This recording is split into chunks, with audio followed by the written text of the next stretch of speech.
So now it's my happy task to explore with you in this video the whole concept and idea of cultures. Cultures. So how might we define culture in a sort of just a chat like this? Well, I would say cultures are the sort of habits and the beliefs and the values that show up in human communities. And hang on to that thought, because of course it's very easy to identify a culture with a national culture, for example, but that's just one very large human community. So there are cultures in corporations, there are cultures in towns and villages, and absolutely there's cultures in your family. So that's the headline thought. And smart coaches understand how cultures will show up with the individual in front of them. That's the first thing to say as well, is that, each individual has a unique cultural profile. And beware, this is the one red flag of this session. Do please beware of making an assumption or stereotyping the talent with whom you are sharing those coaching conversations. Clearly, as you get to know them better, you will be able to iron out those assumptions. But just be very careful. So if you're coaching a talent from a different part of the business, different country, and you go, oh, so he's from Switzerland or she's from Greece. Just be very careful until you do really, really know them about imposing your own perception of how people from Switzerland or Greece will be. That can be quite a trap, okay. But as I say, culture is everywhere. And the skill here as a great coach is to develop your own cultural awareness, your own cultural sensitivity, and playing what's in front of you, rather than what you might have assumed as stereotypically was about to come in the room. I've got a slide I want to share with you, which actually shows the fact that each individual has got a unique cultural profile. So for now, we're going to park the notion of a national culture or even a corporate culture. This is a slide I created to share with you, and it just shows in very simple terms some of the key layers that are formed as we go through our lives and we create our own culture. I've deliberately put family and community at the very bottom, like the deepest layers, because of course it's fair to say that for most of us, the early role models in our lives, the early sets of values and beliefs, how do we even communicate with each other? How well do we listen to each other? How do we actually talk to each other? Those things most likely will be formed in your early years in your childhood. And when we say community and moving up into society, yes, your early friends, your early school friends, early school teachers. There's a sense in which time passes as you move up this triangle or pyramid, because there's country and religion. Now, both of those things you could say you can start to be a little bit more choosy as you get older about which of those influences mean the most to you. You get a little bit more selective as you move up this pyramid in your life. Education, especially later years education, so first degrees, master's degrees. By now, you are beginning to be much more selective and deliberate about how you absorb and reflect the cultures around you. It's not so much true of a young boy or girl.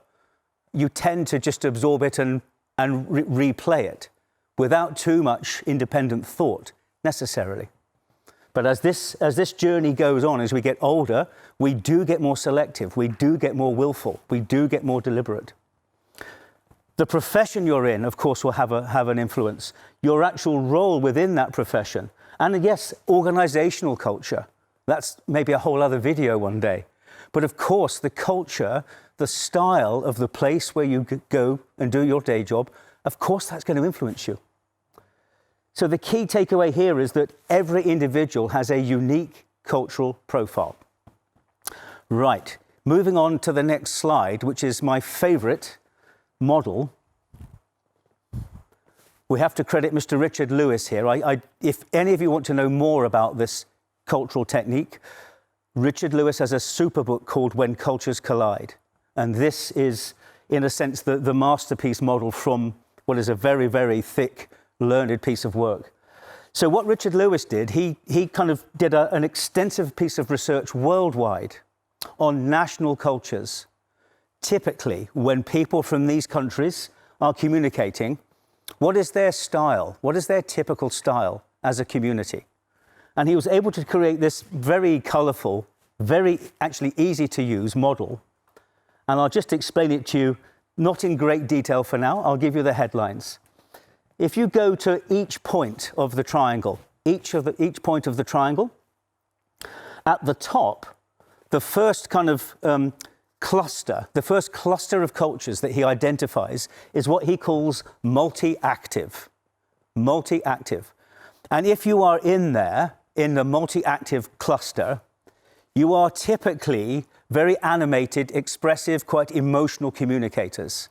There's a lot of energy, there's a lot of life, there's a lot of feeling going into the room, wherever that is, if you are a multi-active communicator. So congratulations, countries like Italy, Spain, Brazil, Venezuela, Greece, Portugal.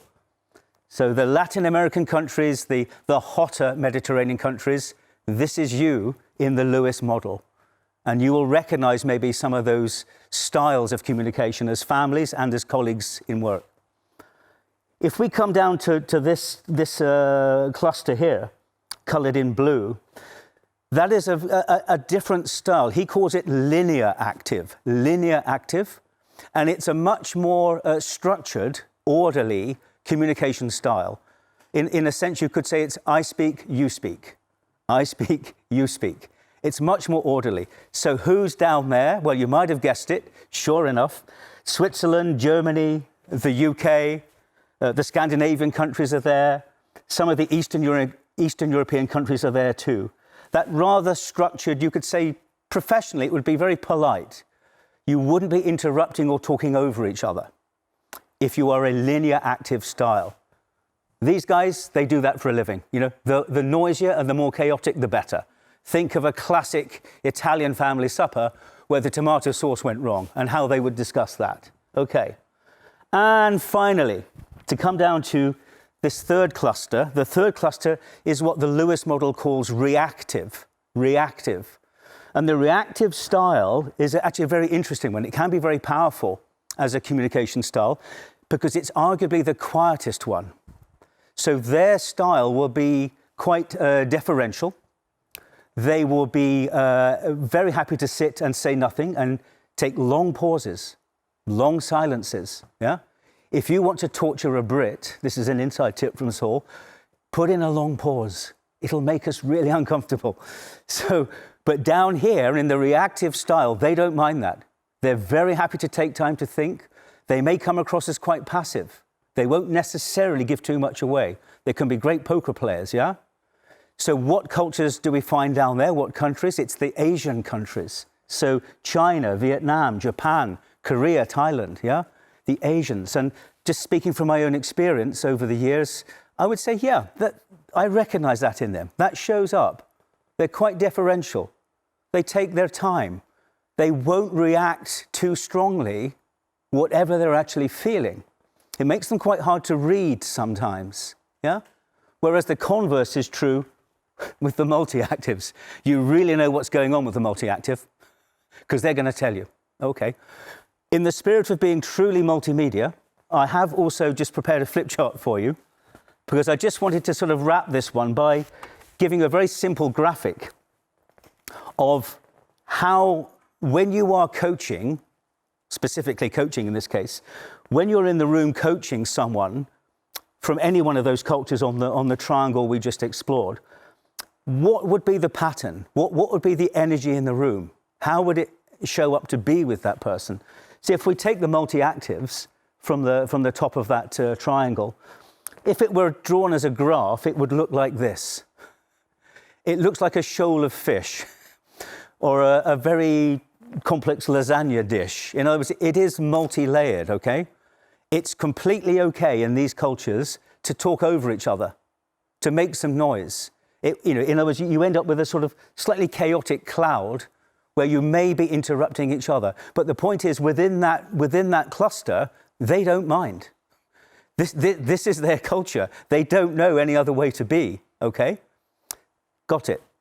If we take the linear actives, the Brits included, Norwegians, the kind of Northern European styles. As I've said, it tends to be I speak, you speak. I speak, you speak, okay?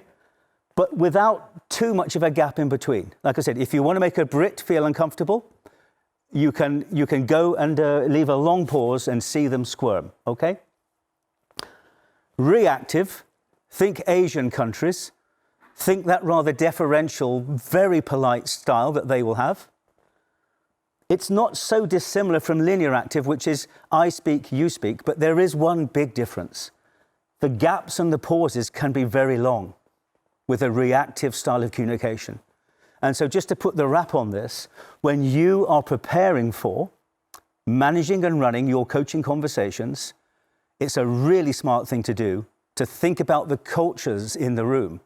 Yours, absolutely yours, but especially what is the cultural profile uniquely of your coachee? What really makes them tick? What are their base layer values? And what communication style do they typically bring to the room? And then you can choose your style to match. You need to kind of say, if we come back to the concept of dancing with these people, this in a sense is the music to which you dance. And I think a smart coach, a generous coach, an insightful coach will dance to the music of the coachee's culture, not necessarily what the coach wants. If they overlap, fantastic. It's a win-win. Your quid's in, off you go.